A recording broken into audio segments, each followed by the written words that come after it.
Meu caminho para Rotary. Eu sou Guilherme Santos Barbosa, sou associado representativo do Rotary Clube Rio de Janeiro, Dois Irmãos, distrito 4571. Fui governador no período 2016-2017 e sou o presidente da comissão distrital da Fundação Rotária. Capítulo 38º. Corneli Beck. Eu passava num dia de inverno pela estrada de Longwood, no subúrbio de Chicago.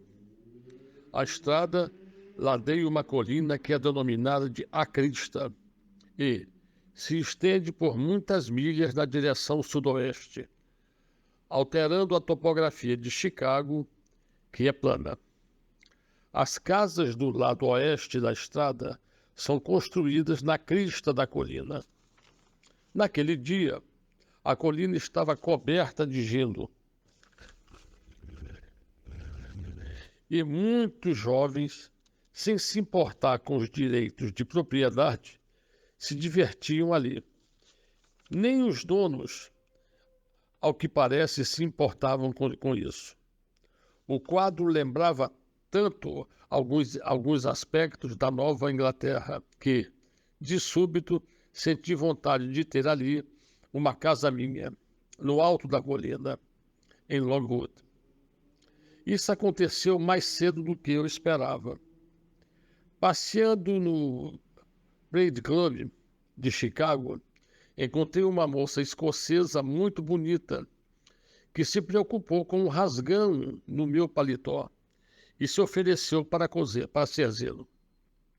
O gesto a complicou, pois logo em seguida eu a persuadi a se tornar minha esposa. Chamava-se Jean Thompson. Desposei a bonita Jean em 1910 e 2 anos depois adquiri uma casa na colina. Batizamos-la de Corneli Beck, adotando a denominação da rua de onde ela vivera a sua infância e juventude, em Edimburgo. Durante os maravilhosos 30 anos que mantivemos a propriedade, a meninada teve inteira liberdade para brincar nos seus gramados. Eu não tinha coragem de impedi-lo. Eram todos uns queridos peraltas. Há poucos anos, muitos deles estiveram lutando pela América em solo estrangeiro. No mar, na terra, nos ares. Deus abençoe os traquinas da nossa querida pátria. A grande cidade, na sua marcha de crescimento, foi, aos poucos, se aproximando de nós, quase a ponto de podermos sentir a respirar. Ainda estávamos no subúrbio, a uns 10 minutos de automóvel, podíamos alcançar a zona rural com plantações de trigo, milho, pastagens e capões do mato, onde tínhamos a gostosa sensação de repouso e isolamento. Do outro lado da estrada, diagonalmente à nossa casa, havia logo que casamos um refúgio ideal para os passarinhos, que nos deliciavam com seus cantos e com a inquietude alegre dos seus voos. Era uma quadra toda coberta com velhas macieiras silvestres, densamente próximas e cheias de espinhos, que ofereciam aos passarinhos ampla proteção contra os gatos e cães. Ali, os tordos faziam seus ninhos e criavam seus filhotes com segurança. Milhares deles emigravam, faziam ali permanência temporária durante a primavera. O ar ficava impregnado dos seus cantos. Nunca atinei com as razões pelas quais as avezinhas rejeitavam aquele abrigo celestial para moradia permanente. Talvez, como as criaturas humanas de temperamento movediço, considerassem aquele bosque como um local de reunião para tratar de interesses específicos e, após, retiravam-se o mais depressa possível. Tal qual as pessoas em relação à estação central da ferrovia. Como nenhuma pessoa sensata pensaria em manter-se com a família na estação central, o tordo não se permitia morar ao lado da estrada de Longwood. Pais previdentes reuniam-se, reproduziam-se, escolhiam seus pares e partiam para locais de própria escolha, longe da comunidade ruidosa. Uma manhã, após a partida dos passarinhos, tratores derrubaram todas as árvores, arrancando-as pelas raízes. Ao fim do dia, não restava nenhuma delas. Quando os tordos retornaram e viram a depredação, ficaram atônitos. O tumulto de suas vozes e o ruído de suas asas era ensurdecedor.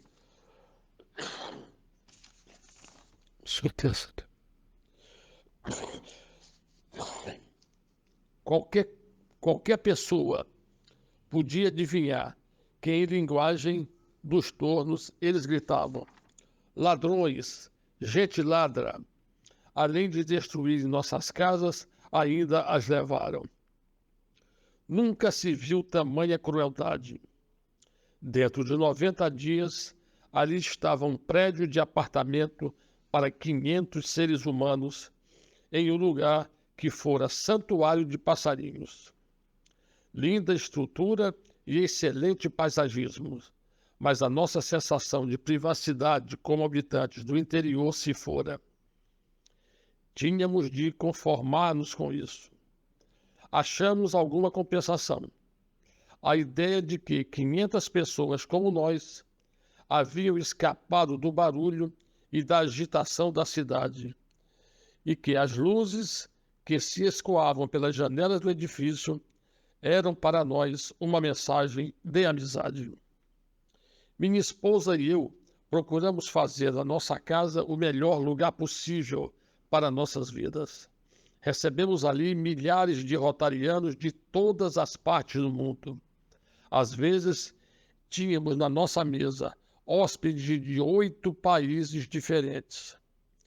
Homenageando nossos hóspedes, plantamos inúmeras árvores no local que chamamos Jardim da Amizade. Muitos dos homenageados já se foram deste mundo, mas as árvores lá estão, como testemunho da nossa amizade. Como não tivemos filhos, Jean e eu adotamos como tais o Rotary Internacional. A par de havermos tudo transbordante de felicidade, a nossa taça de vinho, de vida, em Connelly Bank tivemos também as nossas amarguras. Por exemplo, os administradores da cidade estenderam a rede de iluminação pública à estrada de Longwood. Privaram-nos, pois, de gozar a visão serena das cortinas de Deus enfeitadas nas estrelas. Nunca mais podemos admirar a luminosidade melancólia da luz. Jamais os moradores da nossa comunidade tiveram que andar incertos na escuridão da noite por volta ao calor gostoso de seus lares. Os administradores públicos cuidam desses assuntos. A noite fora banida para sempre. 114, em muitas ocasiões, o Conselho Diretor de Rotary Internacional convidaram-nos para voltar aos Rotary Clubes de outros países. Regra geral, aceitávamos tais convites e viajamos, como embaixadores da boa vontade. Com a cooperação de rotarianos e de governos, plantamos árvores da amizade nos jardins de muitos países dos 5 continentes do mundo e nas grandes ilhas dos mares. As nossas árvores permanecem como símbolo da compreensão e da boa vontade internacional. Governos nacionais e municipais participaram das cerimônias dessas plantações e, em outras ocasiões, da inauguração de placas de bronze afixadas em obeliscos com inscrições tempestivas.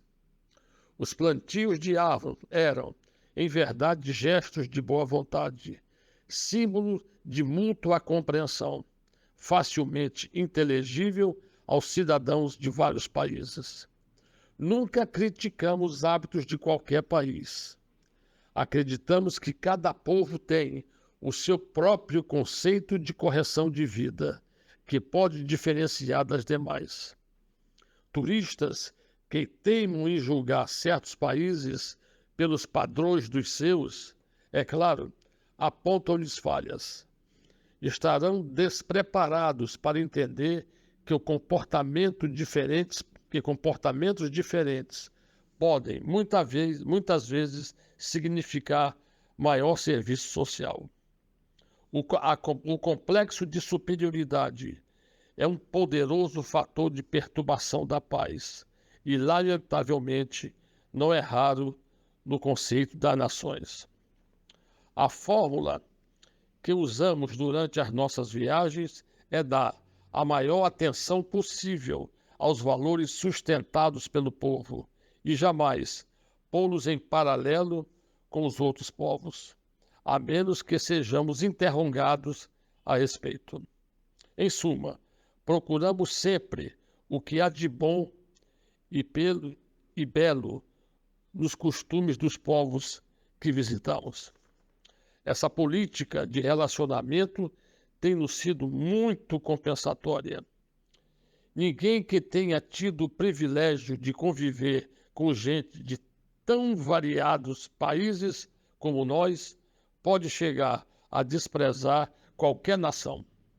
Para mim, o desprezo é uma força de dissociação, desprezível na paz e até mesmo na guerra. O cristianismo mostra o caminho, mas os homens afastam-se dele quando se permitem ser dominados pela má emoção e pelo ódio. Depois de viagens longas, voltamos saudosos para casa. Sentimos que, cada vez mais, amamos o nosso país, que alcançou tanto progresso e tem ainda muito a avançar. Esse amor, no entanto, encontra justificativa nos que foi possível sentir e verificar através dos variados contatos que tivemos com outros povos. Encontramos nestas mudanças as razões pelas quais podemos admirar a nossa pátria, pelos seus levantados ideais, pela paixão, pela educação, pela determinação em favor da manutenção da liberdade. Estas características são suficientes para justificar minha eterna admiração e a inabalável lealdade que dedico ao povo americano e à nossa pátria. A minha convicção de que os Estados Unidos possuem tais virtudes em graus não superiores por outras